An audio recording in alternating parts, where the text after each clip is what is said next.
हाँ भाई, कहाँ थे हम लोग? टक्कर शुरू हो गया था। चल रहा है।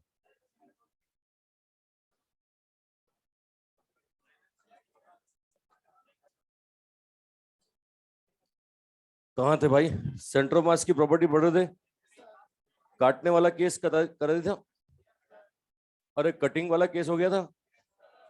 सेंट्रोमास की वेलोसिटी वाला केस कर रहे थे हम लोग। ये क्वेश्चन होमवर्क में दिया था जो मुझे करना है।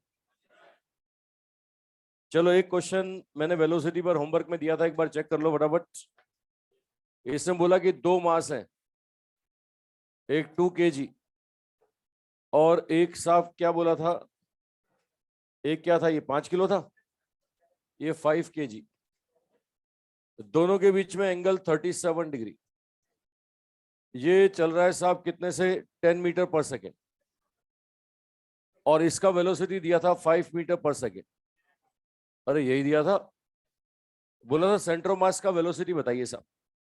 अब सेंटर ऑफ मास की वेलोसिटी का फॉर्मूला क्या था साहब, V C M is equal to m1, ये v1 plus m2 v2 divided by m1 plus m2। यही फॉर्मूला था ना। वेलोसिटी का मैग्नीट्यूड नहीं चाहिए, वेक्टर फॉर्म में चाहिए साहब। वो वेक्टर फॉर्म में लिखना पड़ेगा। इस डायरेक्शन को मान लो x, तो इसका परपेंडिकुलर क्या हो जाएगा, y। तो ये v1 क्या हो जाएगा, v1 हो जाएगा 10 i कैप। होगा भाई, v1 का वैल्यू होगा 10 i कैप, है ना। v2 निकालो साहब। अब v2 का कंपोनेंट करें इधर और इधर। इधर कंपोनेंट करेंगे तो ये 5 cos 37, और इधर करेंगे तो ये 5 sin 37। सबको पता है cos 37 4/5, तो ये 4 होगा। और ये कितना होगा, ये 3 होगा। तो ये कितना आ जाएगा, ये आ जाएगा 4 i cap plus 3 j cap divided by net mass कितना, 7। ये सेंटर ऑफ मास का वेलोसिटी आ गया भाई। ये आप देख सकते हैं मैग्नीट्यूड वाइज बोले तो 20 plus 20 40 i cap, 40/7 i cap. और ये देख सकते हो आप कितना, 5 और 3 15/7 j कैप। अब अगर मैग्नीट्यूड पूछता है तो मैग्नीट्यूड आप इजीली निकाल सकते हो। मैग्नीट्यूड क्या बोलेंगे, रूट ऑफ 40 का स्क्वायर प्लस 15 का स्क्वायर डिवाइड बाय कितना, 7। ये मीटर पर सेकेंड आ रहा है भाई। और दिया था कुछ, और यही दिया था। ठीक है, चलो, मैंने एक प्रॉपर्टी बोला था आपको बार बार कि भैया सेंटर मास कब चलेगा, जब सिस्टम पर क्या हो, इंटरनल फोर्स या एक्सटर्नल फोर्स। एक्सटर्नल फोर्स लगाने पर ही सेंटर मास डिस्प्लेस होता है। ठीक है, अब कई बार क्या होता है, हमें बोलते हैं कि म्यूचुअल इंटरनल अट्रैक्शन से पार्टिकल चल रहे हैं, और बोलता है सेंटर ऑफ मास का वेलोसिटी बताइए। ठीक है, तो भैया जो पहले था वही रहेगा। अगर पहले जीरो था तो बाद में भी जीरो रहेगा। मतलब कोई एक्सटर्नल फोर्स नहीं है, ओनली इंटरनल फोर्स है। तो जो पहले हो रहा था बाद में भी वही होता रहेगा। पहले अगर रेस्ट पर तो बाद में भी रेस्ट पर। पहले अगर वेलोसिटी कांस्टेंट तो बाद में भी वेलोसिटी कांस्टेंट। ठीक है, चलो एक क्वेश्चन देता हूं साहब, एक और लिखो। ये तो होमवर्क में दिया था मैंने, उम्मीद करता हूँ लाए होगे करके। लाए हो करके? कैसे करके लाए हो? यही कर रहे हो तुम तो, लाए हो? अच्छा, यहाँ पे चेक कर रहे थे बस। अच्छा चेक कर रहे थे मैंने सही किया कि नहीं किया। हाँ। लिख के देख के चेक कर रहे थे। चलो लिखो अगला question. Find out velocity of centre of mass. Velocity of centre of mass. Velocity of centre of mass when particle moves when particle moves due to mutual internal attraction. When particle moves due to mutual internal attraction. ठीक है, ये लो साहब, ये मैं case दे रहा हूं साहब, mutual attraction. पहले दो मास दिए मैंने, ये म्यूचुअल अट्रैक्शन से चल रहे हैं।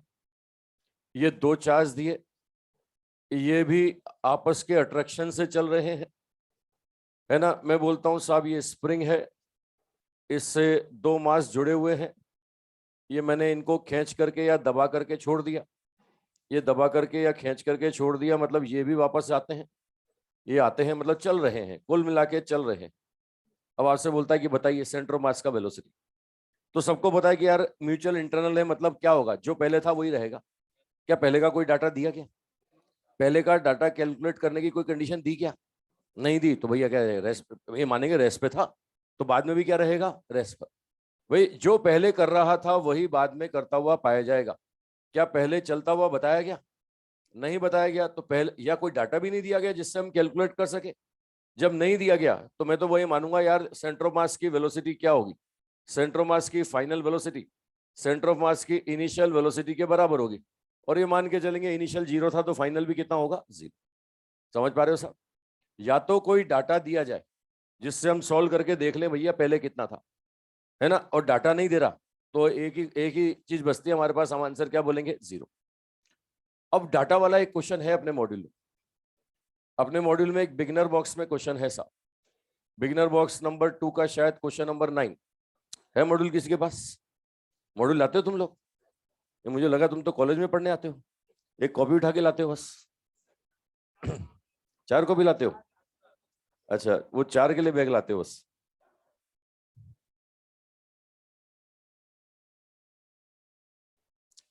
क्वेश्चन नंबर 8, बिगिनर बॉक्स 2 का question number 8।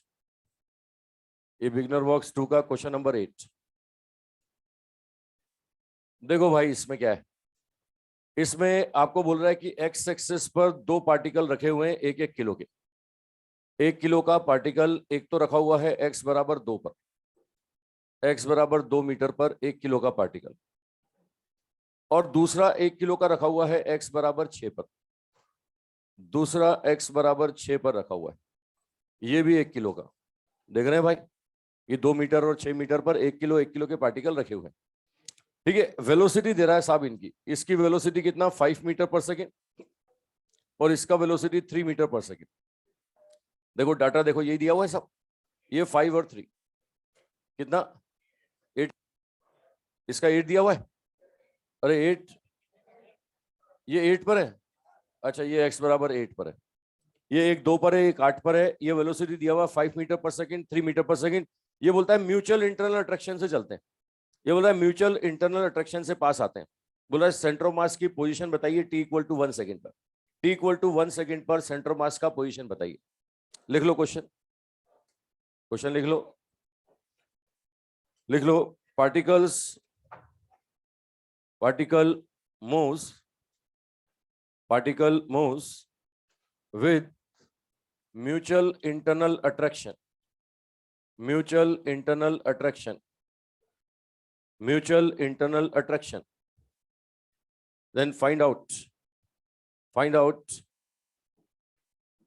position of center of mass, position of center of mass at t equal to 1 second, at t equal to 1 second, at t equal to 1 second, t equal to 1 second पर centre of mass का position बताइए, ऐसा पूछ रहा है sir.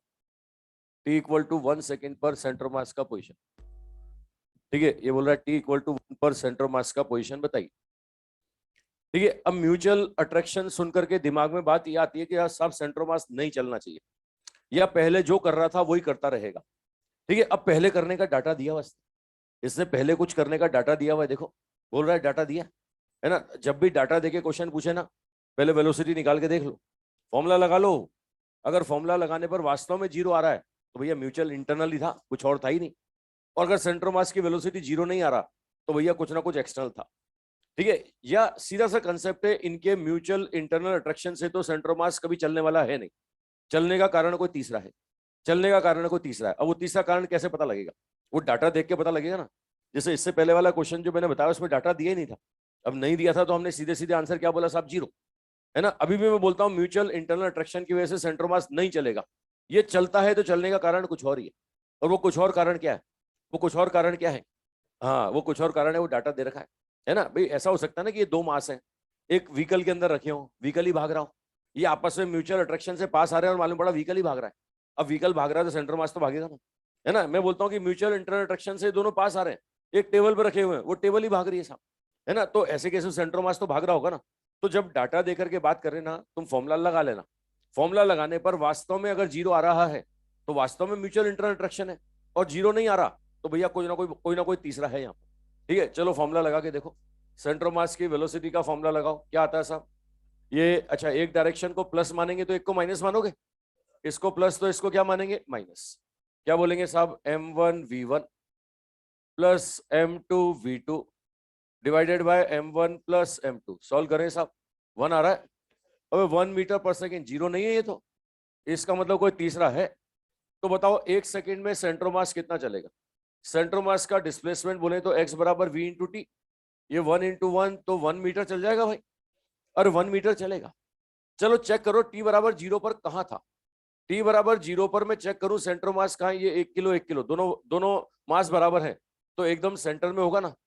अगर दोनों मास बराबर हैं तो सेंट्रोमास कहाँ होगा, ये सेंट्रोमास t बराबर 0 पर एकदम बीच में होगा।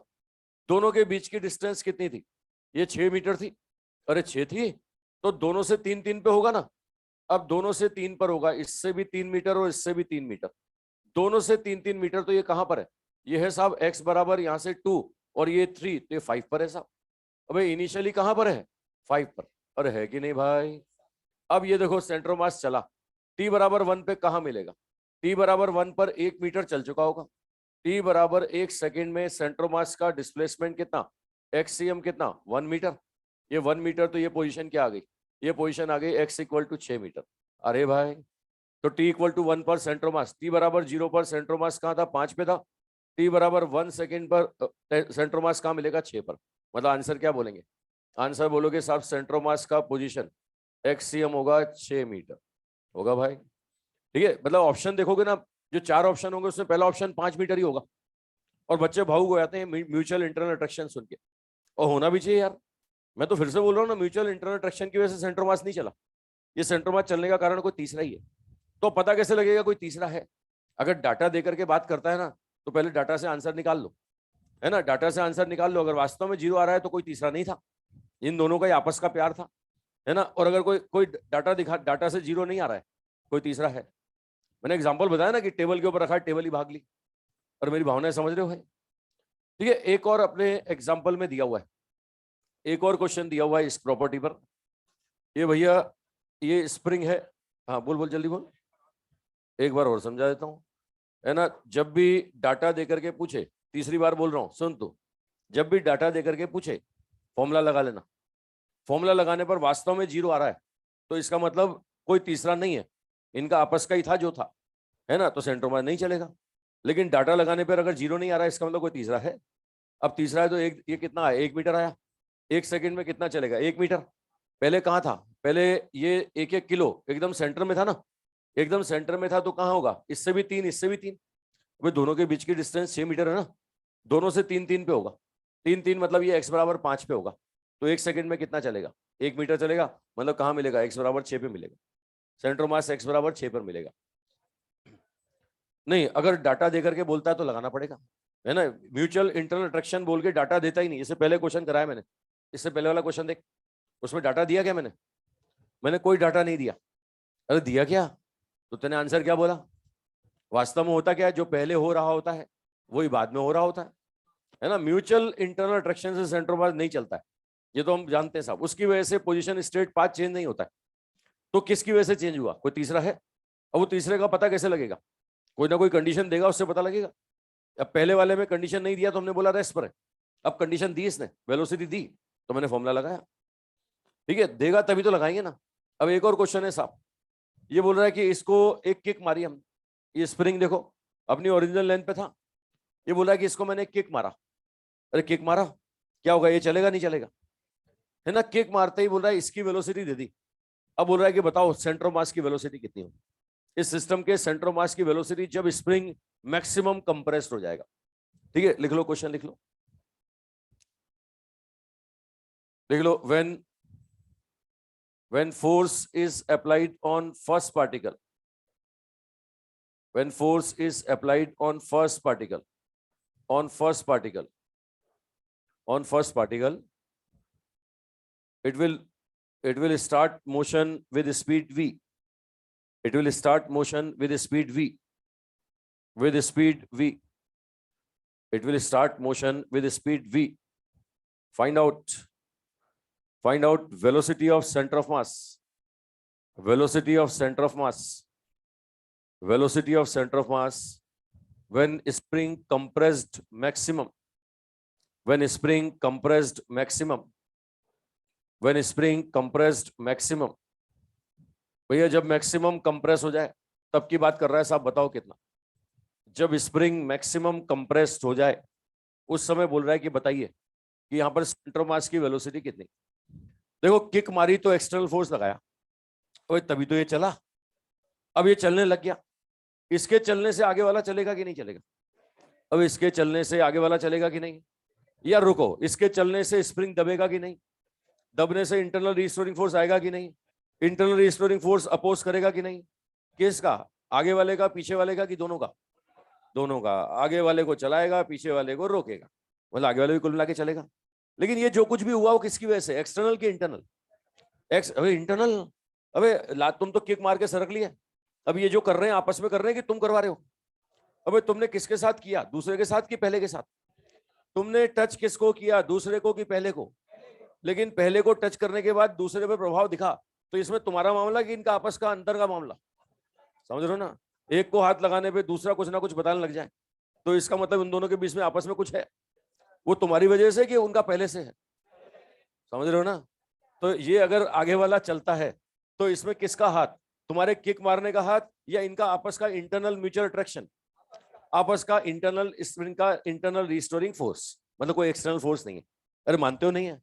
है ना? तो भैया जब कोई एक्सटर्नल नहीं है तो सेंटर ऑफ मास की जो वेलोसिटी पहले थी वही बाद में रहेगी। जो सेंटर ऑफ मास की वेलोसिटी पहले थी वही क्या रहेगी? बाद में। मतलब मैं तो कहता हूं मैक्सिमम कंप्रेशन क्या, जब ये x/2 कंप्रेस होगा तब भी आंसर वही होगा, ये x/4 कंप्रेस होगा तो भी वही आंसर होगा।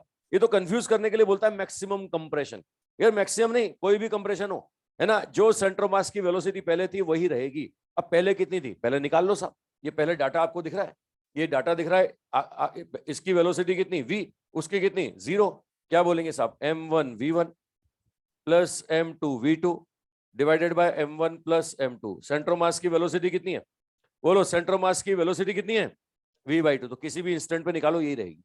अबे x/2 कंप्रेशन पे निकालो तो भी यही रहेगी, मैक्सिमम कंप्रेशन पे निकालो तो भी यही रहेगी। कभी भी निकालो सेंटर ऑफ मास की वेलोसिटी कितनी आएगी?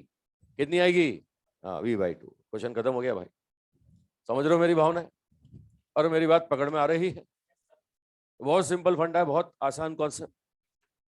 तो भैया सेंटर ऑफ मास तुम्हारा खत्म हो गया। अब आता है लीनियर मोमेंटम कंजर्वेशन।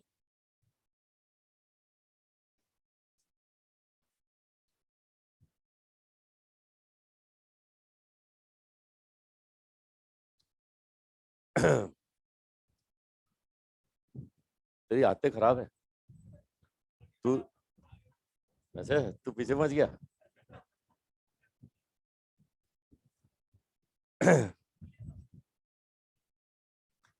चलो भाई, तो अब लीनियर मोमेंटम कंजर्वेशन कब लगता है साहब? आज लगेगा? पहले आज तो यही लगेगा, आज कुछ भी बोलो हम यही लगाएंगे। नहीं लगाओगे तो सही, लेकिन भीड़ में क्वेश्चन आता है आज के बाद तो कब लगेगा? जब सिस्टम पर कोई एक्सटर्नल फोर्स ना हो। ठीक है, मैंने न्यूटन सेकंड लॉ आपको बताया था। तो न्यूटन सेकंड लॉ से क्या बोलते थे? External force rate of change in linear momentum, ऐसा बोलते थे। अगर एक्सटर्नल फोर्स 0 है तो आप देख रहे हैं चेंज इन मोमेंटम क्या होगा? 0। और चेंज इन मोमेंटम 0 तो मोमेंटम क्या रहेगा? कांस्टेंट रहेगा। अरे रहेगा। क्या बोलोगे? Initial momentum is equal to final momentum. मतलब सिस्टम पर कोई एक्सटर्नल फोर्स नहीं है तो ऐसे केस में लीनियर मोमेंटम क्या रहने वाला है? कंजर्व। और मेरी बात पकड़ में आ रही है भाई? अब कॉन्सेप्ट समझ रहे हो? मैं एग्जांपल देता हूं, है ना, ये तो मैथमेटिकल बात करी, मैं एग्जांपल देता हूं, है ना। अचानक से बम फट गया साहब। अब अगर अचानक से बम फटता है तो इसमें तुम्हारा कोई हाथ है क्या? मानते हो ना? नहीं है तुम्हारा हाथ। अरे किसी को लगता है हमारा हाथ है? किसी को लगता है कि साहब क्लिप तो हमने ही निकाला था, है ना? किसी को लगता है रिमोट का बटन हमने ही दबाया था? किसी को लगता है क्या? ठीक है, लगता है तो ये देखो क्लिप तुम्हारे सामने निकाला गया, क्या फटा क्या? ऐसे तो किसी का भी क्लिप निकालोगे फट जाएगा। अगर तुम्हारा हाथ है, क्या ऐसा होता है क्या? नहीं होता भाई, कोई एक्सटर्नल फोर्स नहीं। कोई ये हुआ जो भी हुआ किसकी वजह से? Internal chemical reaction. कोई सिस्टम पर एक्सटर्नल फोर्स नहीं है ना? तो लीनियर मोमेंटम क्या रहेगा साहब? कंजर्व। ठीक है, तो यार तुम चुपचाप पढ़ते क्यों नहीं यार? क्यों नेतागिरी करते रहते हो? तेरे को उससे क्या मतलब? तेरे को उधर से क्या मतलब? उधर से तेरे को क्या मतलब ये बता, है ना? तो चुपचाप पढ़, तो डिस्टर्ब मत करो। मतलब इस भाई को किसी ने बताया नहीं कि फैन के बटन होते कहाँ हैं? भाई तू घर में ही रहा ना शुरू से। पंखे के बटन कहाँ होते हैं? वो गोल गोल जो बटन होते हैं उसके पास होते हैं, देख। ये कुछ भी दबा रहा है। चलो बस आओ देखो, सिस्टम पर कोई एक्सटर्नल फोर्स ना हो ऐसी जगह लीनियर मोमेंटम कंजर्वेशन। एक एग्जांपल है बम का फटना। दूसरा एग्जांपल है साहब गन बुलेट सिस्टम, बंदूक से गोली चलाना। अगर बंदूक से गोली चला रहे हैं तो इसमें भी हमारा कोई हाथ नहीं है, है ना। ऐसा मत बोलना ट्रिगर तो हमने दबाया था, है ना। तुम लोग यार कोई अंग्रेज आदमी, पंखे के बटन कहाँ होते हैं।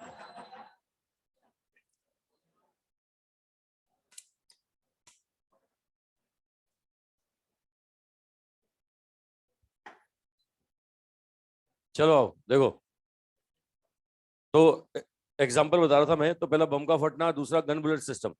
अब ये गन बुलेट सिस्टम में बच्चों को गलतफहमी होती है कि साहब ट्रिगर तो हमने दबाया था, है ना। कहीं भी दबा दो तुम तो बटन दबा के आया भी ये पंखे का, गोली निकली यहाँ से, है ना। अभी गोली निकली क्या? तो ऐसा नहीं होता कि तुम्हारे ट्रिगर दबाने से गोली निकली। ठीक है, ये किसकी वजह से हुआ? स्प्रिंग के जो जो बंदूक के अंदर स्प्रिंग की स्टोर्ड पोटेंशियल थी, वो फाइनली गोली को किसकी फॉर्म में मिली? काइनेटिक। ठीक है, अब ऐसा मत बोलना अदालत में पहुंच जाओ कि जज साहब ये बंदूक से गोली चलने में हमारा कोई हाथ नहीं है ना। ये है Newton third law action reaction या लीनियर मोमेंटम कंजर्वेशन, है ना। वो जज साहब तुम्हारी शक्ल देखेंगे, वो बोलेंगे वाकई में न्यूटन थर्ड लॉ था, एक्शन रिएक्शन था, लेकिन जिसकी तरफ निशाना बांध के चलाना तेरे को सजा उसकी मिलेगी। अबे निशाना बांधने में तो तुम्हारा हाथ था कि नहीं था, है ना। तो यहाँ पर क्या है, निशाना बांधने की सजा मिलती है, ये गोली चलाने की सजा। ठीक है, हाँ, उस निशाने से जो नुकसान हुआ उसकी सजा मिल रही है। ऐसे तो समझ रहे हो, गोली तो तुम अखियों से मार देते हो, उसकी कोई सजा। ठीक है, तो कहने का मतलब क्या है, कोई एक्सटर्नल फोर्स ना हो तो ऐसे केस में लीनियर मोमेंटम कंजर्वेशन। मैं और एग्जांपल देता हूं, लीनियर मोमेंटम कंजर्वेशन के रॉकेट वाला केस। मैंने न्यूटन थर्ड लॉ जो पढ़ाया था तब आपको कहा था कि जहां न्यूटन थर्ड लॉ लगता है हर उस जगह लीनियर मोमेंटम कंजर्वेशन भी लगता है ना। न्यूटन थर्ड लॉ, तो उस समय रॉकेट का केस बताया था मैंने। रॉकेट ऊपर जाता है तो रॉकेट पर गैस फोर्स लगाती है, गैस पर रॉकेट फोर्स लगाता है, उनका आपस का मामला, कोई एक्सटर्नल फोर्स नहीं, है ना। रॉकेट और गैस को एक सिस्टम मान ले तो कोई एक्सटर्नल फोर्स नहीं, तो यहां भी क्या रहेगा? Linear momentum conserve. मैं और एग्जांपल दूं लीनियर मोमेंटम कंजर्वेशन के। ये अभी स्प्रिंग वाला केस पढ़ते हैं अपन, है ना। मैं इसको दोनों ब्लॉक को दबा के छोड़ देता हूं। अब अगर ये मोशन करते हैं तो किसकी वजह से? एक्सटर्नल फोर्स की इंटरनल फोर्स? कोई एक्सटर्नल फोर्स नहीं है, तो यहां भी क्या रहेगा? लीनियर मोमेंटम कंजर्व, है ना। वो नाव में खड़े हुए थे कल तुम, है ना, पानी के अंदर नाव खड़ी थी और नाव के अंदर तुम खड़े हुए थे और तुमने चलना शुरू किया था, है ना। सेंटर मास की पोजीशन को अनचेंज रखने के लिए नाव को चलना पड़ा था। अब नाव तुम्हारी वेलोसिटी होगी तो नाव की भी कुछ ना कुछ वेलोसिटी होगी ना। तुम्हें और नाव को एक सिस्टम मान लिया जाए तो कोई एक्सटर्नल फोर्स है क्या? नहीं है, ये तुम्हारा आपस का मामला। तुम नाव में सो जागो उछलो कूदो, इसमें कोई एक्सटर्नल फोर्स, तो लीनियर मोमेंटम क्या रहेगा? कंजर्व। न्यूक्लियस से अल्फा बीटा गामा निकलते हैं साहब। अगर न्यूक्लियस से अल्फा बीटा गामा निकलते हैं तो इसमें तुम्हारा कोई हाथ होता है क्या? अबे तुमने पैदा करवाया क्या? वो न्यूक्लियस की अनस्टेबिलिटी ने पैदा करवाया। न्यूक्लियस अनस्टेबल हो गया, और न्यूक्लियस के अनस्टेबल होने में किसका हाथ? वो अंदर न्यूक्लियर फोर्स कमजोर पड़ गया साहब। न्यूक्लियस के अंदर जो न्यूक्लियर फोर्स होता है वो जो वीक पड़ जाता है, कमजोर पड़ जाता है, तो न्यूक्लियस को बाउंड करके नहीं रख पाता है, वो अनस्टेबल हो जाता है। तो स्टेबिलिटी गेन करने के लिए वो अल्फा बीटा गामा पैदा करते हैं, है ना। अब वो अल्फा बीटा गामा निकालने में किसका हाथ? कोई बाहर वाले का कि अंदर वाले का? हाँ, अंदर वाला न्यूक्लियर फोर्स, वो कमजोर पड़ गया, कोई एक्सटर्नल फोर्स नहीं है, तो यहां भी लीनियर मोमेंटम क्या रहेगा? कंजर्व। मैं ये सारे एग्जांपल दे रहा हूं, जहां कोई एक्सटर्नल फोर्स नहीं है वहां लीनियर मोमेंटम क्या रहेगा? Conserve.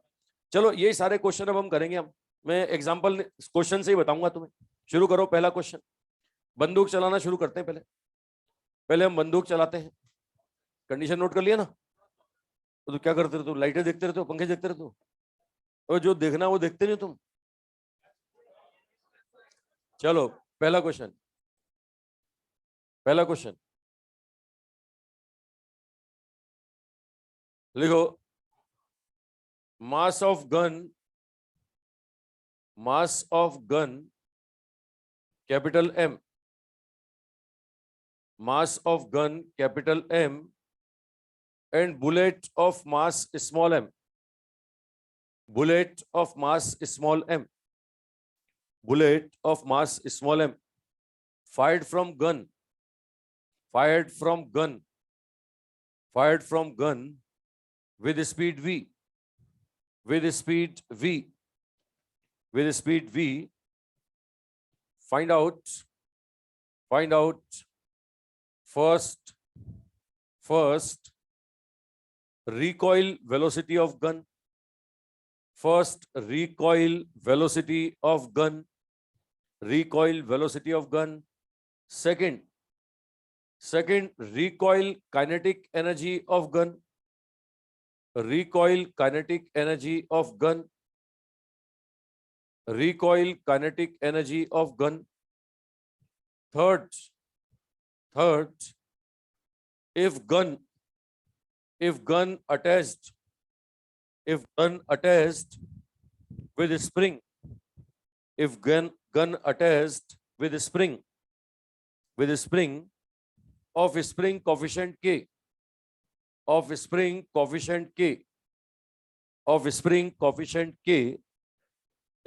coefficient k, then find out maximum compression in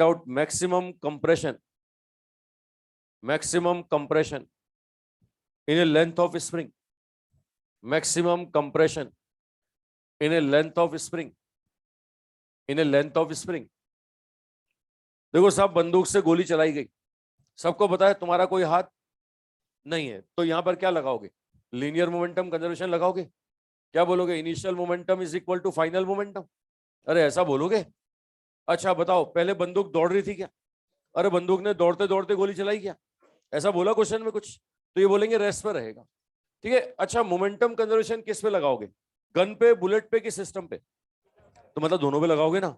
तो पहले भी दोनों का मोमेंटम जीरो, तो बाद में दोनों का सम जीरो होना चाहिए। क्या बोलेंगे? इनिशियल मोमेंटम जीरो, बाद में मैं बोलूंगा बुलेट का मोमेंटम प्लस किसका? गन का मोमेंटम। अरे ऐसा बोलूंगा भाई। मोमेंटम क्या होगा? Mass into velocity.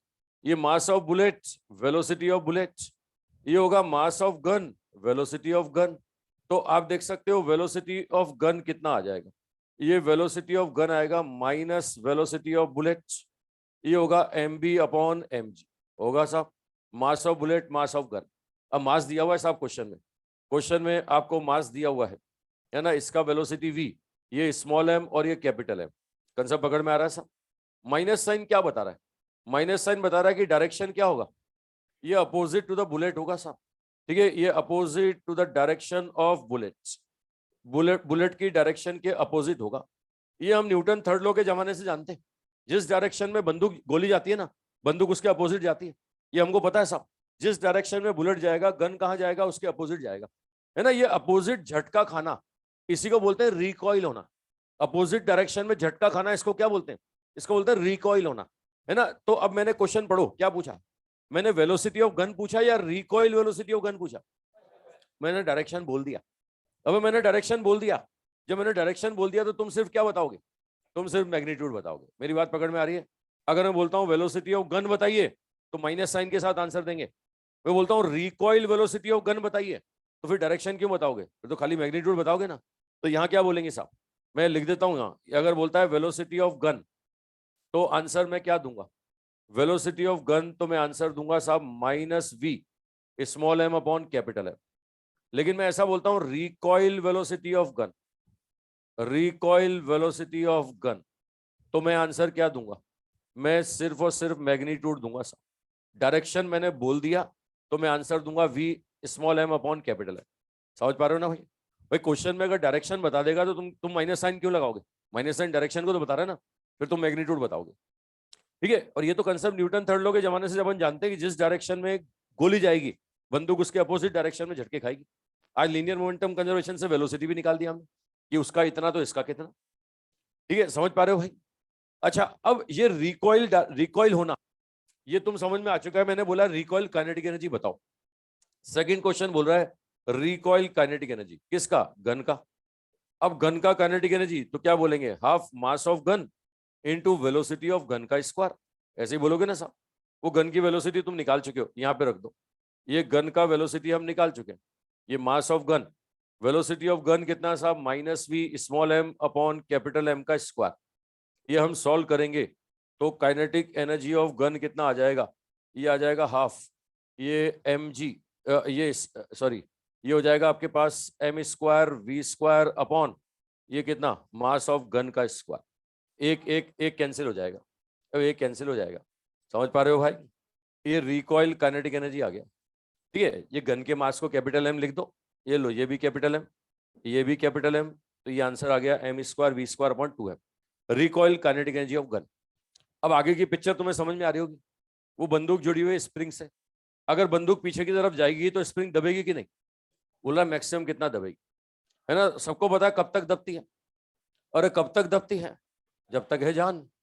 अरे जब तक पूरी की पूरी काइनेटिक एनर्जी खत्म नहीं हो जाती, पूरी काइनेटिक एनर्जी पोटेंशियल में नहीं बदलेगी, तब तक दबेगी। तो यहां पर क्या करना है, इस काइनेटिक को पोटेंशियल में बदलना है, यानी किसके बराबर? हाफ के एक्स स्क्वायर। तो तीसरा क्वेश्चन खत्म हो गया। लो ये लो, तीसरे क्वेश्चन में क्या बोलेंगे, ये kinetic energy of gun convert होगा किस में? पोटेंशियल एनर्जी ऑफ स्प्रिंग, ये स्प्रिंग की पोटेंशियल एनर्जी में। लो साहब आंसर क्या बोलेंगे, हाफ m²v² अपॉन ये कैपिटल एम, ये क्या हो जाएगा साहब, हाफ के एक्स मैक्सिमम स्क्वायर। ये एक्स मैक्सिमम सॉल्व करें तो आंसर क्या बन गया, ये बन गया साहब mv/रूट कैपिटल एम इंटू के। आ रहा है साहब, है ना? ये मैक्सिमम कंप्रेशन आ गया, maximum compression in A length of spring. Spring की लेंथ में इतना कंप्रेशन होगा। समझ पा रहे हो साहब? स्प्रिंग को, स्प्रिंग से अटैच कर दिया बंदूक को, अब बंदूक पीछे झटके खाएगी तो स्प्रिंग कंप्रेस होगी। हालांकि अपने हिंदी पिक्चर के हीरो लोग जो होते हैं उनके हाथों में स्प्रिंग लगी होती है, अंदर इनबिल्ट होती है, वो कितनी भारी बंदूक चलाएं वो अंदर झटके नहीं खाते।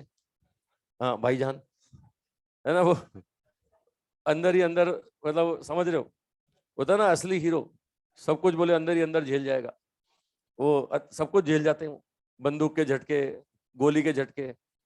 अच्छा गोली भी लगती है ना हीरो को तो वो पहले देखता है, अच्छा मुझे लगी क्या, फिर उसको एहसास होता है हाँ मुझे ही लगी, बोले अब तो गिरना पड़ेगा।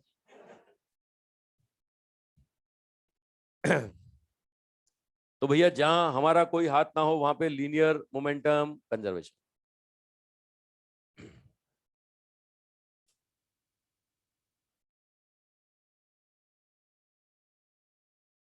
आ रहा है सबको? चलो और देता हूं फिर, लीनियर मोमेंटम कंजर्वेशन पर और क्वेश्चन लो साहब। सबका आ गया? लिखो नेक्स्ट क्वेश्चन।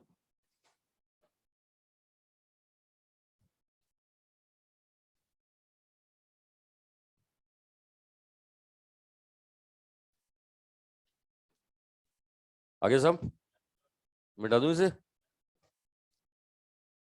चलो एक क्वेश्चन और लिखो, अगला लिखो। लिखो nucleus, nucleus ZXA, nucleus ZXA, ये जानते हो ना ZXA?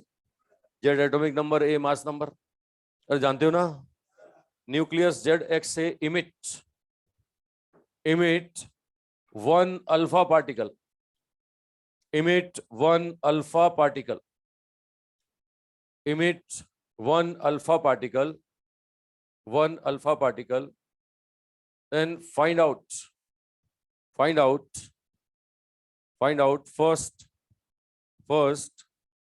recoil velocity of remaining nucleus, recoil velocity of remaining nucleus, recoil velocity of remaining nucleus। ये रिमेनिंग न्यूक्लियस को डॉटर न्यूक्लियस भी बोलते हैं। शक्ल से मुझे तुम लोग थोड़े थोड़े पढ़े लिखे दिखाई देते हो, नहीं दिखते? ये डॉटर न्यूक्लियस नाम नहीं सुना तुमने? इसी को तो बोल रहा हूँ पढ़ा लिखा, नाम सुना है मतलब, और क्या उम्मीद रखो तुमसे? बहुत जानते होते तो यहाँ थोड़ी बैठे होते। समझ रहे हो? थोड़े थोड़े बोल रहा हूँ, थोड़े थोड़े का मतलब थोड़ा, जब नाम लिया जाए तो तुम ऐसा पहचान सको कि हाँ ऐसा सुना था। क्या होता है वो तो अब ढंग से गहराई से जानोगे तुम, ठीक है? ये डॉटर न्यूक्लियस सुना नाम तुमने? ये रिमेनिंग न्यूक्लियस को डॉटर न्यूक्लियस ही बोलते हैं। चलो अभी बताऊंगा क्यों बोलते हैं, है ना? तो फर्स्ट क्या लिखा साहब, recoil velocity of remaining nucleus, या ब्रैकेट में लिख लो डॉटर न्यूक्लियस, ब्रैकेट में लिख लो daughter nucleus, daughter nucleus. Second if release energy, if release energy is capital Q, release energy is capital Q, then find out kinetic energy of alpha particle and daughter nucleus, kinetic energy of alpha particle and daughter nucleus, kinetic energy of alpha particle and daughter nucleus, kinetic energy of alpha particle and daughter nucleus. Alpha और daughter की kinetic energy आपसे पूछ रहा है। चलो question पे आओ। Z x से न्यूक्लियस, इससे अल्फा निकला। ये अल्फा पार्टिकल को हम हीलियम न्यूक्लियस भी बोलते हैं साहब। ये हीलियम न्यूक्लियस को लिखने का तरीका क्या होता है? 2He4, ऐसा लिखते हो ना साहब। ये निकलने के बाद जो रिमेनिंग न्यूक्लियस बचा ना, ये रिमेनिंग न्यूक्लियस क्या होगा? एक बार रिएक्शन बैलेंस करके देखो। ये जेड एक्स से न्यूक्लियस, इससे एक अल्फा निकला 2He4। अब रिएक्शन को बैलेंस करो, चार्ज कंजर्वेशन लगाओ। पहले चार्ज जेड था, बाद में भी जेड होना चाहिए। ये 2 है तो क्या बचेगा? न्यूक्लियस ही बदल गया साहब। पहले न्यूक्लियस एक्स था, अब न्यूक्लियस क्या हो गया? वाई। मास नंबर कंजर्वेशन लगाओ साहब। ये ए, ये 4 तो क्या होगा? A-4। और साथ में रिलीज एनर्जी को क्या बोल रहा है साहब? क्यों? ये रिएक्शन लिखा मैंने तुम्हारे सामने, समझ पा रहे हो? अब बताओ साहब, जेड एक्स से न्यूक्लियस से एक अल्फा निकलने के बाद ये बचता है ना, अरे जो पैदा करता है इसको बोलते हैं पेरेंट न्यूक्लियस। ये कौन सा न्यूक्लियस कहलाता है साहब? Parent nucleus.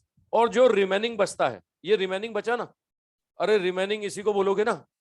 इस रिमेनिंग न्यूक्लियस को नाम देते हैं डॉटर न्यूक्लियस। क्यों बोलते हैं इसको डॉटर?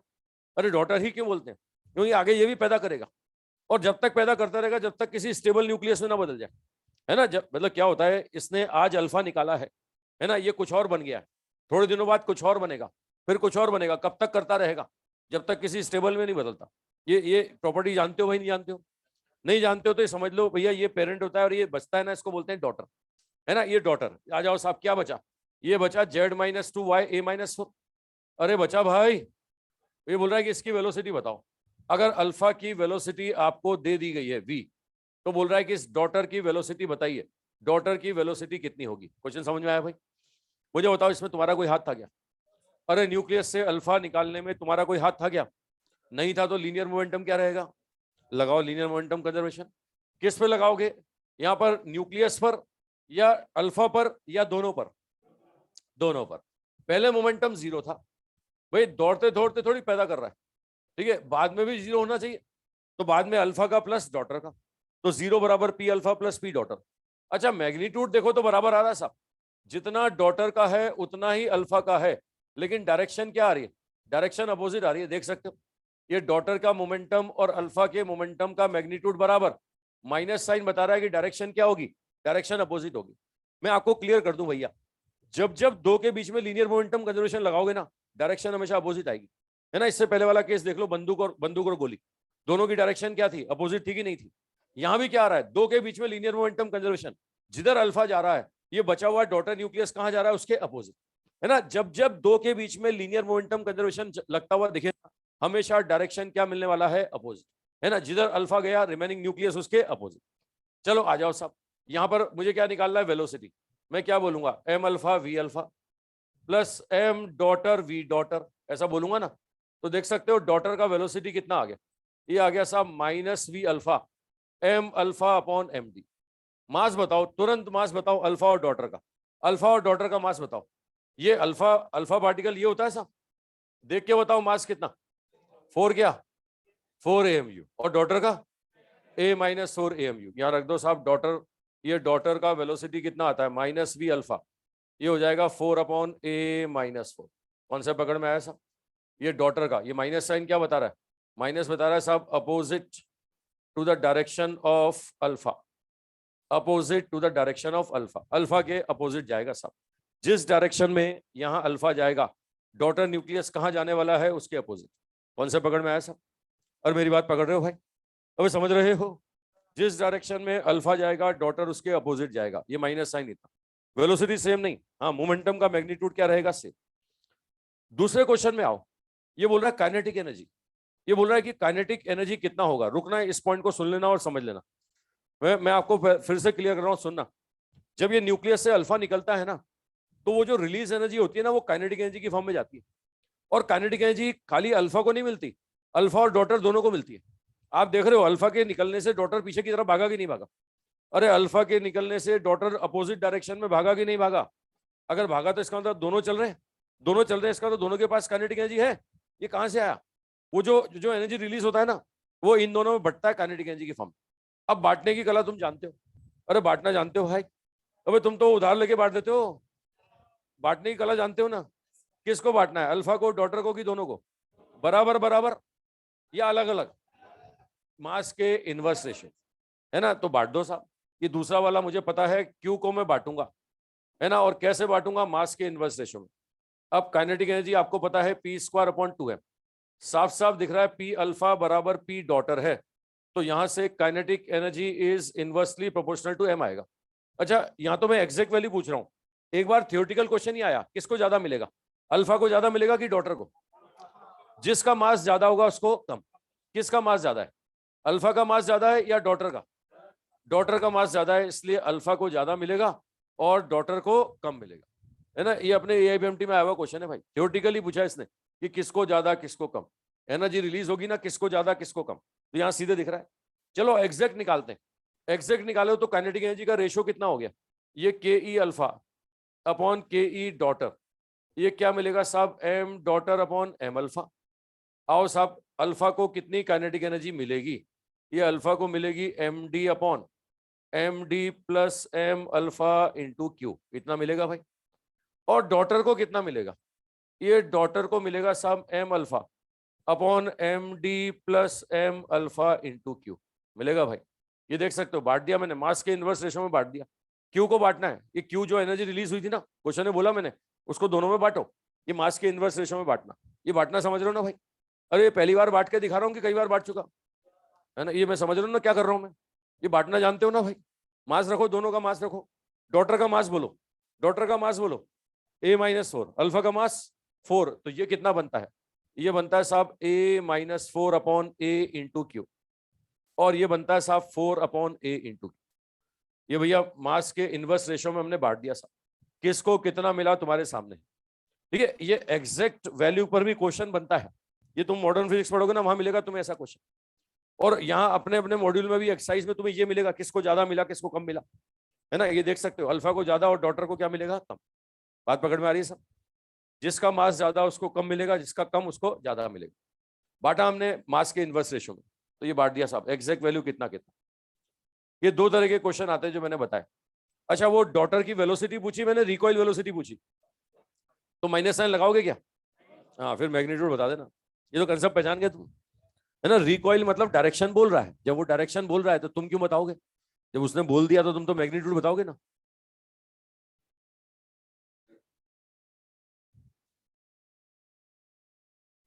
डॉटर का मास मैं बताऊं, अल्फा कौन पैदा करते हैं पता है? अल्फा पैदा करते हैं भारी न्यूक्लियस, हैवी, मास नंबर जिनका 200 के ऊपर होता है, मास नंबर 200 के ऊपर। अब सोच ले, अगर 200 के ऊपर तो A-4 भी 200 के आसपास, A-4 200 के आसपास है ना, तो ये डॉटर ही भारी होगा अल्फा से। तो अल्फा का तो A कितना है, 4 है, और वो 200 है, कौन ज्यादा, 4 की 200? किसका मास ज्यादा, अल्फा का कि डॉटर का? डॉटर का कि अल्फा का? हाँ, डॉटर का ज्यादा है।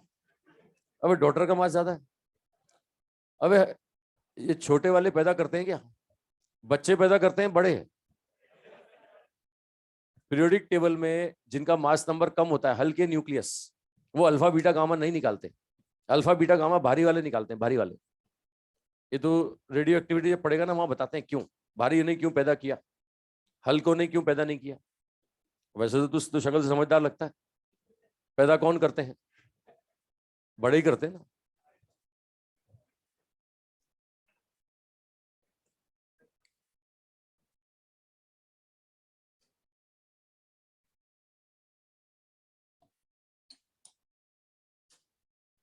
अभी समझ रहे हो?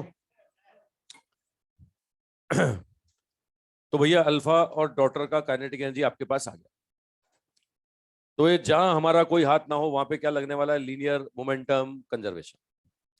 चलो और एग्जांपल लेते हैं, मिटा दूं इसे, अरे मिटा दूं इसे,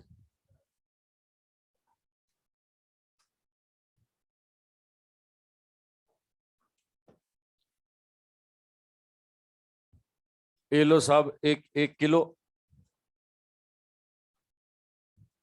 एक साहब ये 2 किलो, ये स्प्रिंग कॉफिशिएंट है साहब 1000 न्यूटन पर केजी, न्यूटन पर मीटर या जूल पर केजी, ये न्यूटन पर मीटर, ये दिया हुआ है साहब। स्प्रिंग, एक स्प्रिंग से दो अटैच कर दिए, 1 किलो 2 किलो, ये बोल रहा है कि इसको यहां पर 1 सेंटीमीटर 10 सेंटीमीटर खींचा और छोड़ दिया।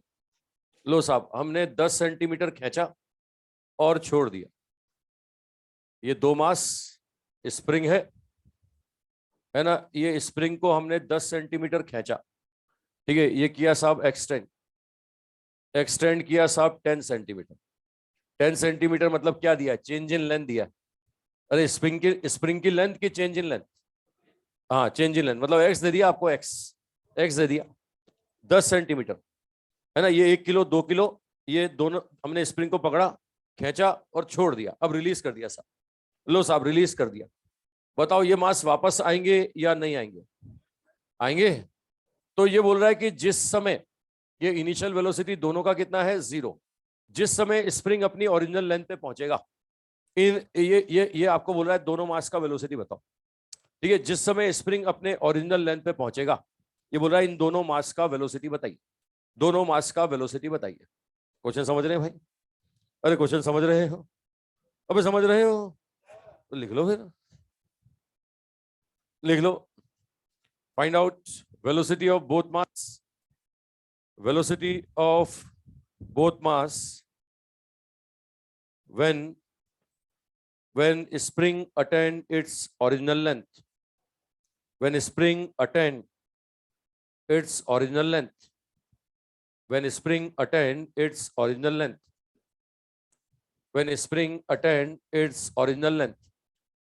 जिस दिन स्प्रिंग अपनी ओरिजिनल लेंथ पे पहुंच जाए, उस समय बोल रहा है कि बताइए साहब कि यहां पर कितना होगा। दोनों मास का वेलोसिटी बोला ना मैंने? अरे वेलोसिटी बोला कि काइनेटिक एनर्जी बोला? वेलोसिटी बताओ साहब। और सिंपल देखो, यहां भी मैं आपको बता दूं, यहां भी हम क्या बांटने वाले कंसेप्ट से करते हैं। जब मैंने खींचा था तो इसके पास क्या था? अरे जिस दिन मैंने खींचा था उस समय उसके पास क्या था? काइनेटिक की पोटेंशियल। काइनेटिक नहीं था क्या? छोड़ा है उस समय तो वेलोसिटी 0 है, तो काइनेटिक नहीं है, ओनली क्या है? पोटेंशियल। जब स्प्रिंग अपनी ओरिजिनल लेंथ पे आ जाएगी तो क्या पोटेंशियल होगा? क्या सब खत्म हो जाएगा? कहां जाएगा? काइनेटिक में। किसको मिलेगा? पहले को, दूसरे को, कि दोनों को? बराबर बराबर मिलेगा। मतलब बांटना है कैसे? मास के इनवर्स रेशियो में, क्योंकि मोमेंटम सेम रहेगा। बांट दो तो बेटे, क्या हो, बांटो जल्दी से। पहले जो अंदर स्टोर था वो एनर्जी दोनों को बांटेंगे और मास के इनवर्स रेशियो में बांटेंगे। अब बांटेंगे तो फिर उससे क्या होगी? दोनों की काइनेटिक एनर्जी आ जाएगी। वो हाफ एम वी स्क्वायर करोगे तो वेलोसिटी आ जाएगा। वो हाफ एम वी स्क्वायर करोगे तो वेलोसिटी आ जाएगा ना। भाई कोई एक्सटर्नल फोर्स नहीं है, इसलिए मोमेंटम सेम, और मोमेंटम सेम इसलिए मास के इनवर्स रेशियो में बांट रहे हैं।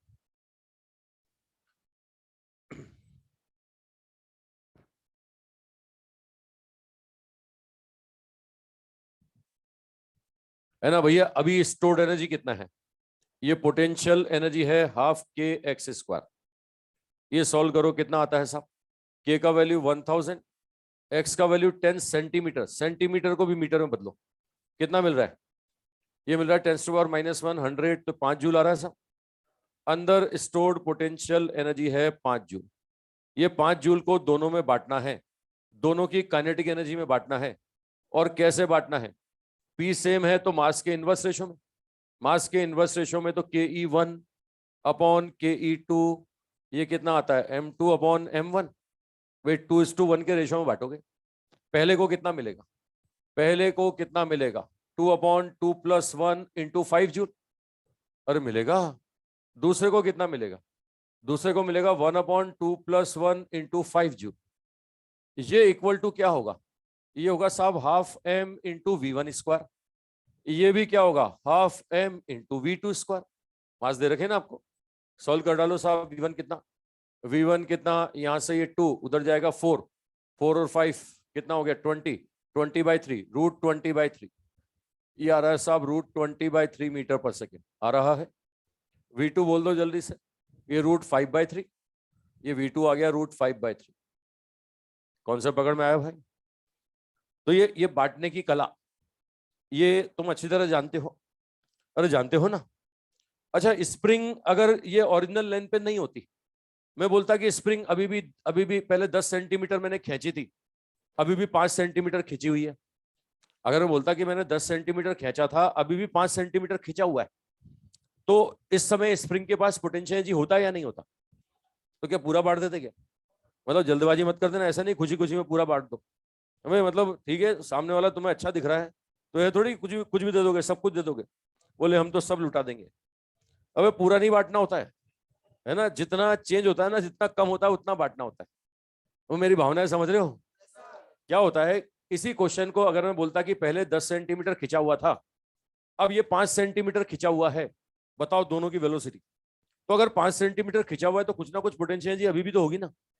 तो वो तो रखोगे ना उसके पास, क्या वो भी बांट दोगे?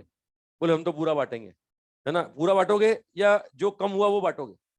हाँ, तो शुरू में देख लो कितना था, 10 सेंटीमीटर में कितना था, 5 में कितना है, वो जितनी कमी हो गई उसको बांट दो। अरे बांट दोगे ना? मतलब ऐसा नहीं खुशी खुशी में पूरा बांट दो। हाँ बोल बोल। ये वही तो लगा रखा है। ये क्वेश्चन याद कर, मैंने वर्क एनर्जी थ्योरम में कराया था। ये कराया था मैंने पहले 15 अगस्त 26 जनवरी वाला तरीके से कराया था, है ना? पहले 2 इक्वेशन आई थी, एक लीनियर मोमेंटम कंजर्वेशन से, एक मैकेनिकल एनर्जी कंजर्वेशन से, फिर उससे V1 V2 निकाला था। याद कर, पुराने दिनों को याद कर, अभी ज्यादा दिन पुराने नहीं हुए, पिछले हफ्ते ही, है ना? अभी हाँ 26 जनवरी के आसपास ही, समझ ये मैकेनिकल एनर्जी कंजर्वेशन से किया था अपन ने। और फिर मैंने वहां जुगाड़ ही बताया था, मैंने कहा बांट दो, बांटने वाला तरीका। चलो इसी क्वेश्चन का एक पार्ट और लिखो, इस क्वेश्चन का एक पार्ट और लिखो। लिखो, in a previous problem, in a previous problem, in a previous problem, find out kinetic energy of both particles, kinetic energy of both particles, kinetic energy of both particles when spring, when spring, when spring extends 5 centimeter, when spring extend 5 centimeter, when spring extend 5 centimeter। ठीक है, 5 centimetre अभी भी खींची हुई है, बोल रहा बताओ कितना। तो पहले कितना था? पहले 5 जूल था। अरे पहले 5 जूल था, इनिशियल 5 जूल था। अब स्प्रिंग अगर 5 सेंटीमीटर खिंचा हुआ है तो कितना होगा? ये हाफ 1000 इंटू 5 सेंटीमीटर, सेंटीमीटर को मीटर में बदल दो। अब कितना साहब सॉल्व करो, ये 25, ये 1.25 आ जाएगा साहब, 1.25 जूल आ गया। अरे आ गया भाई। बताओ, शुरू में इतना था, अब इतना रह गया। शुरू में 10 सेंटीमीटर खिंचा हुआ था तो इतना था ना, अब 5 सेंटीमीटर खिंचा हुआ है तो इतना है ना। तो चेंज कितना हुआ? जो चेंज हुआ, जो लॉस हुआ, पोटेंशियल एनर्जी का लॉस हुआ, वही तो काइनेटिक में जाएगा। कितना लॉस हुआ? 5 माइनस 1.25, यानी कितना? 3.75 जूल का लॉस हुआ। मतलब पूरा बांटोगे या 3.75 बांटोगे? बोलो पूरा के 3.75। हाँ, तो यहाँ 5 की जगह 3.75 कर दो, बांटोगे तो वही मास के इनवर्स रेशो। ये 3.75 जूल, ये 3.75 जूल। कौन से पकड़ में आ रहा है सर? ये पोटेंशियल एनर्जी का जो लॉस होगा वो कन्वर्ट होगा किसकी फॉर्म में? Kinetic energy. हाँ कि ना बोलो, बना लो इसे।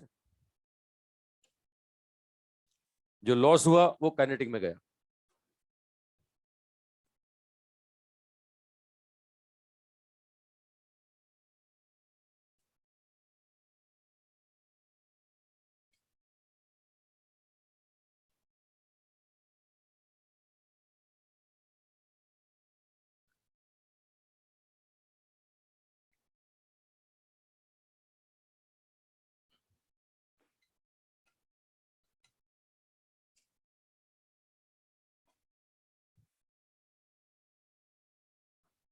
मतलब ऐसा ना हो कि खुशी खुशी में तुम पूरा ही बांट दो, बोले हमारे पास तो जो है सब दे देंगे हम।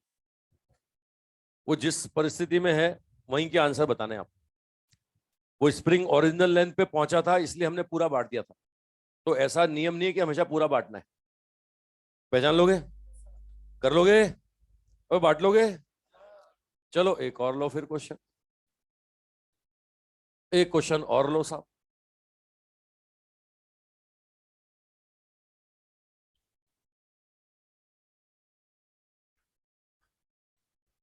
लिखो अगला क्वेश्चन,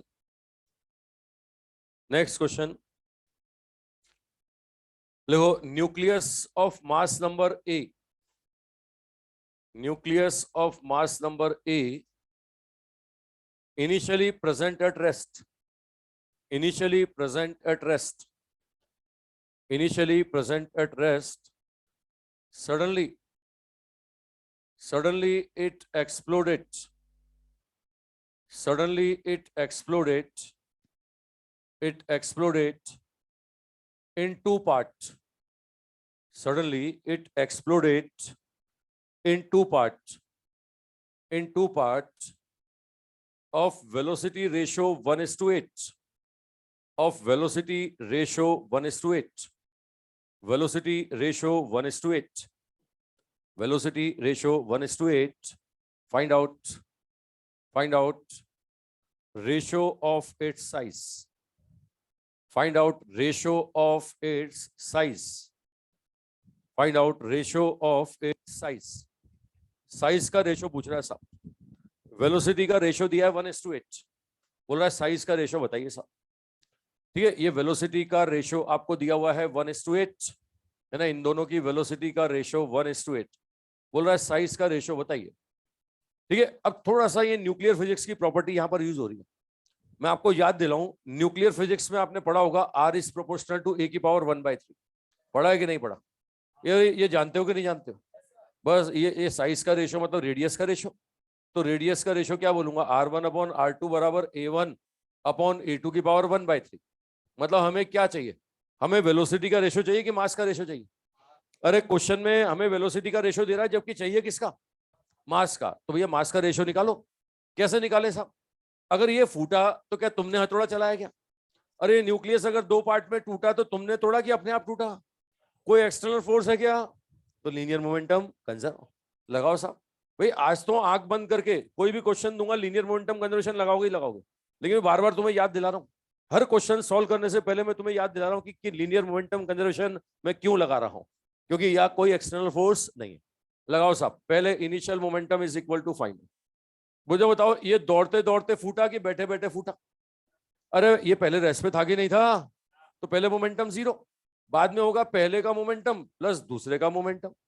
अब पहले का मोमेंटम बोले तो A1V1, दूसरे का क्या होगा A2V2। तो भैया A1/A2 बराबर आएगा -V2/V1। मास तो नेगेटिव होता नहीं है, मास नेगेटिव नहीं होता तो इसका मैग्नीट्यूड ले लो, इसका मैग्नीट्यूड ले लो V2/V1। बताओ साहब, ये 1:8 दिया हुआ है, ये 1:8, तो ये 8:1 हो गया, ये मास का रेशो आ गया, मास का रेशो आ गया, यहां रख दो, क्वेश्चन खत्म हो गया। ये 8/1 की पावर 1/3, आंसर कितना? आंसर आ गया 2:1। साइज का रेशो आ गया साहब 2:1। आ रहा है, अबे आ रहा है, मतलब लीनियर मोमेंटम कंजर्वेशन, जहां कोई एक्सटर्नल फोर्स ना हो, हर उस जगह क्या लगने वाला है, लीनियर मोमेंटम कंजर्वेशन।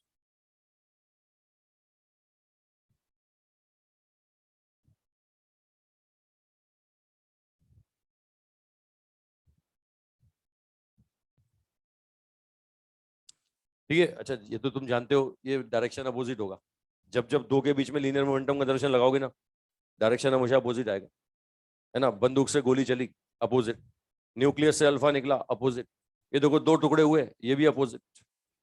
हाँ बेटा, ये ऑप्शन पे डिपेंड करेगा, ऑप्शन पे डिपेंड करेगा। ऑप्शन में ये एग्जाम में क्वेश्चन आया था, यही था, रेडियस ही था, रेडियस ही था। हाँ साइज ही, यही स्टेटमेंट जो मैं बोल रहा हूँ, मुझे जैसा मिला था ना वैसे मैंने तेरे को पकड़ा दिया, ऐसा का ऐसा, बीच में कुछ भी नहीं किया, बीच में कोई बदलाव नहीं किया। हाँ बस मेरी भाषा में बोल दिया मैंने। होता है ना कि क्लास में बहुत आसान भाषा में बोला जाता है, और एग्जाम में वही क्वेश्चन आता है तो हम 2 बार पढ़ के समझते हैं, अच्छा ये बोल रहा है क्या, वहां घुमा फिरा करके नई नई भाषा बोलता है। इसलिए बोलते हैं क्वेश्चन करो, ताकि क्वेश्चन पढ़ने की, भाषा पढ़ने की आदत रहे, अपने लैंग्वेज पढ़ने की अपने को आदत रहे। ठीक है, चीजें वही होती हैं, घर जाके समझते हैं, बाद में जब तसल्ली से बैठ के देखते हैं, है ना, आंसर देख लेते हैं, सॉल्यूशन देख लेते हैं, तब बातें दिमाग में क्लिक करने लगती है, अच्छा ये बोल रहा था क्या, वहां पे ये बात मेरे दिमाग में क्यों नहीं आई? वो टाइम प्रेशर में नहीं आती उस समय, तो उसकी आदत पड़ती है, क्वेश्चन पढ़ने की आदत होनी चाहिए, है ना। क्वेश्चन करो, खूब सारे मॉड्यूल पढ़ो, इवन मैं तो कहता हूँ चैप्टर जिस दिन खत्म हो जाए उस दिन एनसीईआरटी भी थोड़ी सी पढ़ो, है ना, थोड़ी सी तुम्हें मतलब होगा कि समझने में जोर लगाना पड़ रहा है, 2 बार 3 बार लाइन पढ़नी पड़ रही है, ऐसा एहसास होगा तुम्हें। और ये चैप्टर खत्म होने के बाद ये एहसास लो तो सबसे बढ़िया, वरना अर्थ का अनर्थ कर दोगे। क्या होता है, बच्चे एनसीईआरटी पढ़ते हैं, कुछ का कुछ मतलब निकाल लेते हैं, है ना, लाइन का मतलब कुछ और होता है, मतलब कुछ और निकालते हैं, है ना, कुछ भी समझ जाते हैं, तो मतलब होता ही है। होता ना, रामायण महाभारत ग्रंथ होते हैं, उनके नीचे हिंदी लिखी होती है, इसका मतलब यही है ना। वो थोड़े दिन पहले यहाँ वो गीता बेच रहे थे लोग बाग, रोड पे बेचते हैं ना। वो मेरे को पता था क्या, वो एक स्टूडेंट था, बहुत पहले की बात बता रहा हूँ, आईआईटी भाई ने कर लिया उसने, उसके बाद वो इस काम में लग गया, इस काम में, ये गीता बेचने में, रोड पे खड़े होकर धोती पहन के गीता बेच रहा था, है ना। आईआईटी कर चुका भाई, वो स्टूडेंट था मेरा, है ना। और उसके पिताजी का एक दिन फोन आया, उसके पिताजी बोलते वो उसको समझाओ क्या कर रहा है वो, मेरे को बोलता है प्रभु आप जानते नहीं हो, मतलब उसको उसको वो ऊपरी ज्ञान प्राप्त हो गया भाई को, है ना। तो हाँ, अभी देखते ना, यहाँ बेचते हैं, वो उसको पढ़ो ना गीता को, उनके श्लोक पढ़ो समझ में नहीं आते, नीचे हिंदी पढ़ो समझ में आती है, अच्छा ये बोल रहा था क्या। और वो एनसीईआरटी के श्लोक भी समझ में नहीं आते, एनसीईआरटी की मतलब अर्थ का अनर्थ निकाल देते हैं बच्चे कई बार तो, उसको लाइन पढ़ के कुछ का कुछ समझते हैं। तो भाषा थोड़ी सी उसकी पढ़ने की आदत डालो एनसीईआरटी की, एनसीईआरटी की लैंग्वेज पढ़ने की, चैप्टर खत्म हो जाए ना उस दिन कुछ मत और कुछ मत करो, जो लास्ट की समरी है वो पढ़ो, पॉइंट्स टू पॉइंटर समरी वगैरह वो पढ़ो बस, और ज्यादा नहीं पढ़ना एनसीईआरटी, है ना। बाकी क्वेश्चंस वगैरह जो अच्छे होते हैं वो सब यहाँ करा दिया जाता है ना। अब थोड़ा सा मुझे मेरी तारीफ करने की इच्छा हो रही है ना। मतलब क्या होता है, अगर ईमानदारी से तुम देखोगे तो मॉड्यूल वॉड्यूल तो तुम्हारे आगे कुछ लगेगा नहीं, है ना। मॉड्यूल रेस वेस ये तो तुम वैसे ही आंखों आंखों में निपटा दोगे। इसके अलावा दूसरी किताबें भी करने की हिम्मत जुटाओगे ना, तो एससी वर्मा वगैरह कर लोगे आराम से, है ना। ऐसी आराम से कर लोगे, है ना, वो भी तुम्हें बच्चा लगेगी, करने की अगर हिम्मत जुटाओगे तो, है ना, नाम से परेशान ना होकर के करने की हिम्मत जुटाओगे तो कर लोगे। इसके अलावा एनसीईआरटी वगैरह की भी अच्छे क्वेश्चन सब अपना नोट यहाँ कंक्लूड कर लेते हैं, सारी बातें, बस ये कि एक बार वो लैंग्वेज पढ़ने की थोड़ी आदत हो अपनी। तो इसलिए बोल रहा हूँ कि एनसीईआरटी की थोड़ी सी भाषा पढ़ने की आदत डालना, क्वेश्चन वही होते हैं सब। फिजिक्स में कभी किसी साल ऐसा नहीं हुआ कि यहाँ अपन ने जो पढ़ाया उससे बाहर का भी पेपर आया हो। बस वो क्या होता है, उस समय समझ में नहीं आती बात, बात दिमाग दिमाग में क्लिक नहीं करती, लैंग्वेज ही कुछ अलग अलग भाषा में पूछते हैं। अब यहाँ मैं क्वेश्चन दे रहा हूँ, मैं बहुत आसान भाषा में पूछूंगा, है ना, वहां भाषा कुछ अलग होगी, तो इसलिए वो क्वेश्चन करोगे तभी तो पता लगेगा ना। तो थोड़ा सा एनसीईआरटी पढ़ने की आदत डालना, है ना, और कुछ नहीं, समरी पढ़ लेना लास्ट की, वो भी जिस दिन चैप्टर खत्म हो। चलो एक और लो, एक क्वेश्चन और लो। अभी स्टूडेंट के बारे में ज्यादा बात नहीं कर सकते, लिखो क्वेश्चन लिखो, अभी कुछ क्वेश्चन लिखो।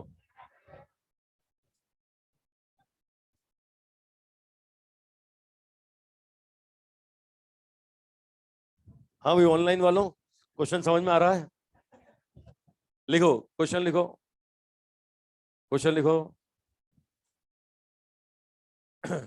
लिखो, particle of mass m, particle of mass m initially present at rest, initially present at rest, initially present at rest, suddenly, suddenly it exploded, suddenly it exploded, it exploded in two parts, in two parts of mass ratio, of mass ratio 1:3, mass ratio 1:3, 1:3, and and release energy, and release energy, and release energy 100 joule, and release energy 100 joule. Find out, release energy 100 joule. Find out first, find out first ratio, ratio of, ratio of velocity, ratio of velocity just after explosion, ratio of velocity just after explosion, just after explosion.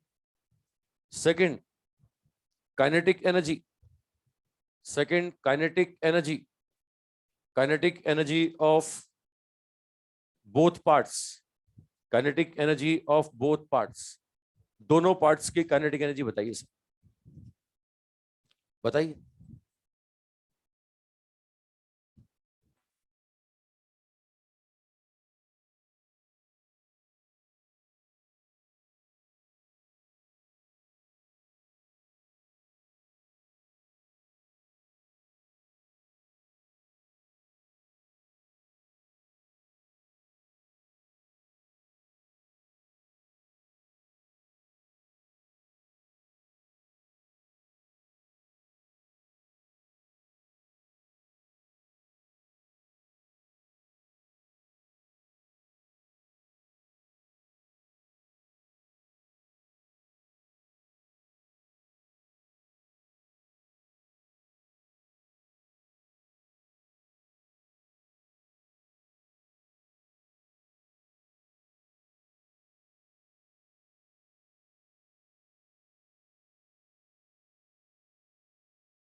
हाँ भाई, technical error आ गई थी। तो भाई हो गया question. चलो check करो भाई, लीनियर मोमेंटम कंजर्व तो सबको पता है, बम के फटने में हमारा कोई हाथ नहीं। तो initial momentum is equal to final. Initial momentum क्या होगा? जीरो। फाइनल क्या होगा साहब? पहले का मोमेंटम प्लस दूसरे का मोमेंटम। आपको दिख रहा है साफ साफ, ये P1 बराबर माइनस ऑफ P2, मतलब आपको पता है डायरेक्शन अपोजिट होगी। ये जिस डायरेक्शन में जाएगा ये उसके अपोजिट जाएगा। मैग्नीट्यूड बराबर होगा, ये P1 और P2 का मैग्नीट्यूड बराबर होगा, डायरेक्शन अपोजिट होगी। मैं कब से समझा रहा हूं, जब जब दो के बीच में कंजर्वेशन लगाते हो डायरेक्शन क्या आती है? अपोजिट। अब आ जाओ साहब, यहां पर वेलोसिटी का रेशो पूछ रहा है। ये हो गया m1v1, ये हो जाएगा m2v2, है ना। इसका वेलोसिटी v1, इसका v2, रेशो निकाल दो साहब। ये v1 अपॉन v2 बराबर minus of m2 upon m1, है ना। ये m2 अपॉन m1 तो कितना बोलेंगे? 3:1 बोलेंगे। अरे मैग्नीट्यूड बोल दो खाली, है ना। माइनस तो डायरेक्शन को बता रहा है ना। आंसर आ गया साहब 3:1।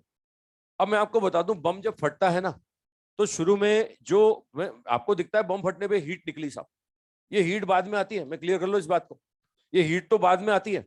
पहले जो टुकड़े होते हैं ना, जो टुकड़े होते हैं उनको काइनेटिक एनर्जी मिलती है। 2 टुकड़े हो, 3 टुकड़े हो, 4 टुकड़े हो, 10 टुकड़े हो, 1000 टुकड़े हो बम के, उन टुकड़ों को पहले क्या मिलती है? अंदर जो एनर्जी रिलीज हुई थी वो काइनेटिक एनर्जी के फॉर्म में मिलती है। फिर वो काइनेटिक एनर्जी लेकर के वो टुकड़े आपस में टक्कर करते हैं, और बहुत कम समय में बहुत जबरदस्त टक्करें करते हैं। तो उसकी वजह से हीट जनरेट होती है। मतलब हीट बाद में आती है। हमें लगता है ना बम फटा हीट आई, है ना, कि एनर्जी हीट की फॉर्म में रिलीज हुई। एनर्जी पहले किसकी फॉर्म में आती है? Kinetic energy. फिर वो टुकड़े आपस में टक्कर करके क्या जनरेट करते हैं? हीट। चलो कुल मिला के आओ, कितनी एनर्जी रिलीज हुई? कितनी एनर्जी? 100 जूल रिलीज हुई।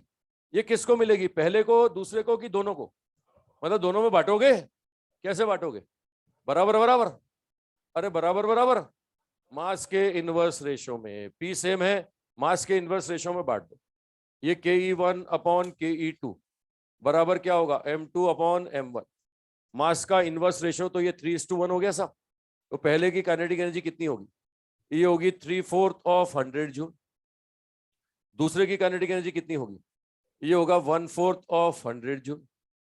ये आ गया साहब 75 जूल। ये हो गया 25 जूल। हो गया भाई? अरे समझ रहे हो? तो ये बांटना सीख गया ना साहब, है ना। चलो अब 2-2 में बहुत हो गया, अब 3-3 में आते हैं साहब। अब 3-3 वाले करते हैं थोड़े से। और लिखो क्वेश्चन। आ रहा है सबका? ये आ रहा है?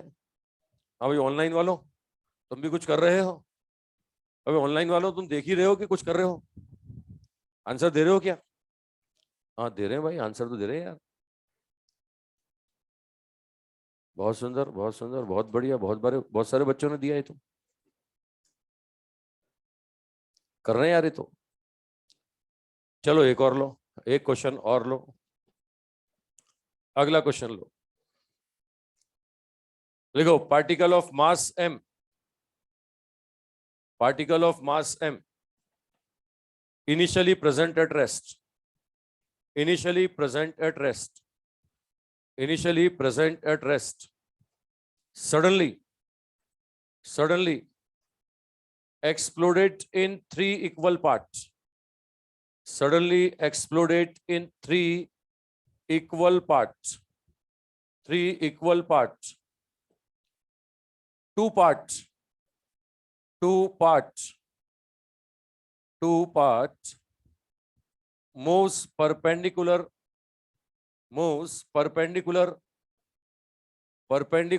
to each other, perpendicular to each other with speed v, perpendicular to each other with speed v. Find out velocity of third part, velocity of third part, velocity of third part, and its angle, angle from direction of first particle, first and second particle, दोनों से बताओ। and its angle from direction of first and second particle, first and second particle, first and second particle। ठीक है, एक और part लिख लो, second if release energy, एक part और लिख लो इस क्वेश्चन का। If release energy is 100 joule, release energy is 100 joule, 100 joule. Then find out kinetic energy of all parts, kinetic energy of all parts. If release energy is 100 joule, then kinetic energy of all parts. 3 में बांटोगे, अब 3 में, अभी तक 2 में बांट रहे थे ना, अब 3 में बांटोगे भाई। ठीक है, ये लो साहब, ये बोल रहा है कि रेस्ट पे था, 3 टुकड़े हुए बराबर बराबर, मतलब m/3 m/3 m/3। बोल रहा है तीसरे वाले की वेलोसिटी बताओ और एंगल बताओ साहब, एंगल बताओ, इनिशियल डायरेक्शन से एंगल क्या होगा। अब रुकना, सुनना और समझ लेना। ये सबको पता है मोमेंटम कंजर्व रहना चाहिए। बताओ, पहले ये दौड़ रहा था कि रेस्ट में था, तो पहले मोमेंटम 0 था, बाद में भी मोमेंटम 0 होना चाहिए। अरे होना चाहिए कि नहीं, बाद में भी मोमेंटम 0 होना चाहिए। तो इसको तीसरे वाले को ऐसे जाना पड़ेगा कि वो मोमेंटम को 0 कर दे। मतलब देखो, ये भी चल रहा है, इसका भी मोमेंटम है, ये भी चल रहा है, इसका भी मोमेंटम है, तीसरे को ऐसे चलना पड़ेगा कि मोमेंटम को कैंसिल कर दे। तो गारंटी से मैं आपको बता दूं, तीसरे वाले को किधर जाना है, तीसरे वाले को इधर जाना है, क्योंकि तीसरा वाला इधर जाएगा तो समझ सकते हो उसकी वेलोसिटी का एक कंपोनेंट कहां जाएगा, एक कंपोनेंट इधर होगा, वो उसको कैंसिल करेगा, एक कंपोनेंट इधर होगा, ये उसको कैंसिल करेगा, करेगा भाई, है ना। ये मैं आपको मोमेंटम कंजर्वेशन समझा रहा हूं।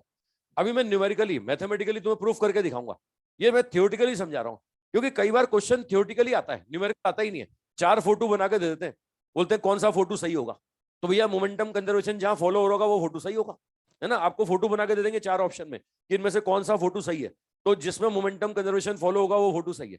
तो आप देख सकते हो, पहले 0 था, बाद में 0 होना चाहिए। बाद में 0 कब हो सकता है, जब इसका एक कंपोनेंट इधर हो और एक कंपोनेंट इधर हो। जो कंपोनेंट उधर होगा वो इसको कैंसिल करेगा, जो इधर होगा वो उसको कैंसिल करेगा, तभी तो 0 होगा ना। तो एक कंपोनेंट उधर होने के लिए, एक कंपोनेंट इधर होने के लिए इसका खुद का इधर होना जरूरी है ना। अरे समझ लो मेरी भावना है। चलो चलो, अब हमें नहीं पता, हमें तो नहीं पता, हम तो इतना सोचा ही नहीं। वेक्टर फॉर्म में आ जाओ, तुम वेक्टर फॉर्म में आ जाओ। इसको मान लो x, इसको क्या मान लो y, है ना। ये क्या हो गया, ये v1 हो गया, vi क्या, अरे हो गया, v2 कितना हो गया, vj क्या। अब मोमेंटम कंजर्वेशन लगाओगे, आप बोलोगे initial momentum is equal to final. Initial 0 था, बाद में क्या होगा, पहले का होगा m/3 vi कैप, दूसरे का कितना होगा m/3 vj कैप, तीसरे का कितना m/3 v3। अब यही तो निकालना है। देखो यहां से कैंसिल हो गया, m/3 कैंसिल, ये v3 का वैल्यू अगर मैं निकालता हूं तो क्या आ रहा है, v माइनस आई कैप और v माइनस जे कैप, आ रहा है कि नहीं। अबे हाँ कि ना बोलो, खुद ही देख के बताओ। x नेगेटिव और y नेगेटिव, x नेगेटिव और y नेगेटिव, तो इधर ही तो होगा ना, अरे इधर ही तो होगा, है ना। ये थ्योरेटिकली समझा दिया था मैंने तुम्हें, वो देखो मैथमेटिकली प्रूफ कर दिया। अब मैं यहाँ पर बोलूं मैग्नीट्यूड कितना, इसकी वेलोसिटी का मैग्नीट्यूड कितना, तो आपको सबको दिख रहा है √(v² + v²), आंसर कितना, √2v। वेलोसिटी आ जाएगी साहब √2v, आएगा कि नहीं आएगा। अब हाँ कि ना बोलो, है ना। ये एंगल भी पूछ रहा है, ये बोल रहा है एंगल बताओ साहब, है ना। अब किसी वेक्टर का एंगल निकालना एक्स एक्सिस से वाई एक्सिस से, ये वेक्टर में प्रॉपर्टी पढ़ी है तुमने, है ना। मैं याद दिला देता हूं तुम्हें। अगर मैं आपसे बोलता हूं कि वेलोसिटी है साहब v बराबर vx i cap vy j cap, इसका मैं एक्स एक्सिस से एंगल बोलता हूं साहब, एक्स एक्सिस से एंगल बोलता हूं अल्फा, तो ये होता है tan inverse vy upon vx, vy upon vx। और अगर मैं y एक्सिस से एंगल बोलता हूं तो y एक्सिस से एंगल बीटा होता है tan इनवर्स ये vx अपॉन vy। कौन से पकड़ में आ रहा है साहब, एक्स एक्सिस से एंगल और वाई एक्सिस से एंगल, ये प्रॉपर्टी आपने वेक्टर में पढ़ी है साहब, है ना। ये प्रॉपर्टी मैं लगाने वाला हूं, है ना। एक डायरेक्शन कोसाइन की फॉर्म में भी आता है, और मैक्सिमम केस में 2D होना तो 10 की फॉर्म में आंसर आता है। और याद रखना बहुत आसान है, एक्स एक्सिस से बोलेंगे तो वाई अपॉन एक्स, और वाई से बोलेंगे तो एक्स अपॉन वाई। आ जाओ साहब, ये एंगल में मान लेता हूं थीटा, ये थीटा तो एक्स से है कि वाई से है, अरे इसका एंगल एक्स से कि वाई से, बोलो एक्स से एंगल ये थीटा बोले तो कितना बोलोगे, आप बोलोगे tan inverse y component upon x component. अबे ऐसे ही तो बोलोगे। ये tan इनवर्स 1 का मतलब कितना, tan इनवर्स 1 का मतलब 45 हो गया। अरे 45 डिग्री हुआ कि नहीं हुआ, ये हो गया साहब 45 डिग्री। कहां से 45, ये प्लस एक्स की माइनस एक्स, हाँ ये माइनस एक्स और माइनस वाई के बीच में है ना यार, है ना। अब कहां से एंगल पूछा मैंने, पहले की डायरेक्शन से और दूसरे से। खुद ही फोटो देख के बताओ, पहले की डायरेक्शन से एंगल क्या होगा, ये पहला वाला इधर जा रहा है, तीसरा वाला इधर जा रहा है, बोलो ये एंगल आपके पास थीटा है, तो इससे अगर मैं अल्फा बोलूं या इससे एंगल बोलूं θ1, आंसर क्या बोलोगे, ये बोलोगे पाई माइनस θ1। अरे पाई माइनस थीटा बोलोगे ना यार। अच्छा इधर से नापूं तो, इधर से नापूं तो, अगर इधर से नापूं तो θ1 को क्या बोलूंगा, तो मैं बोलूंगा पाई प्लस θ1। अरे बोलूंगा कि नहीं, है ना। अच्छा, ये तो पहले वाले की डायरेक्शन से एंगल आ गया। दूसरे वाले की डायरेक्शन से एंगल बोलो। दूसरा वाला इधर था V2 और तीसरा वाला इधर था, तीसरा वाला इधर, ये एंगल था थीटा। बोलो दूसरे वाले से θ2। इधर से बोलता हूं तो क्या बोलूंगा, इससे बोलूंगा तो π/2 प्लस थीटा, ये बोलूंगा तो π/2 प्लस थीटा होगा। और इधर से नापता हूं तो क्या बोलूंगा, इधर से नापता हूं तो 3π/2 माइनस थीटा होगा। अरे समझ रहे हो, ये होगा 3π/2 माइनस थीटा, है ना। वैसे तो क्या होता है आपको बता दूं, दोनों में से कोई एक ऑप्शन में होता है ना, और ज्यादातर कम वाला होता है। अगर अच्छा दोनों ही ऑप्शन में हो तो कौन सा चूज करोगे, बड़ा वाला कि छोटा वाला, बड़ा कि छोटा।